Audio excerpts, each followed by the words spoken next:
गणनायकाय गणदैवताय गणाध्यक्षाय धीमहि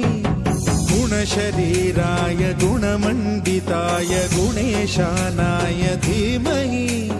गुणातीताय गुणाधीशाय गुणप्रविष्टाय धीमहि एकदन्ताय वक्रतुण्डाय गौरीतनयाय धीमहि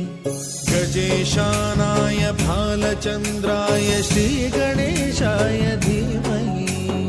एकदन्ताय वक्रतुण्डाय गौरीतनयाय धीमहि गजेशानाय भालचन्द्राय श्रीगणेशाय धीमहि गानचतुराय गानप्राणाय गानान्तरात्मने गानोत्सुकाय गानमत्ताय गानोत्सुकमनसे गुरुपूजिताय गुरुदैवताय गुरुकुलस्थायिने गुरुविक्रमाय गुह्यप्रवराय गुरवे गुणगुरवे गुरुदैत्यकलक्षेत्रे गुरुधर्मसदाराध्याय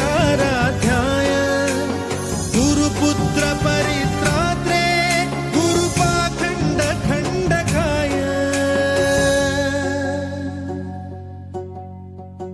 गीतसाराय गीततत्त्वाय गीतगोत्राय धीमहि गूढगुल्फाय गन्धमत्ताय गोजयप्रदाय धीमहि गुणातीताय गुणाधीशाय गुणप्रविष्टाय धीमहि एकदन्ताय वक्रतुण्डाय गौरीतनयाय धीमहि गजेशानाय भालचन्द्राय श्रीगणेशाय धीमहि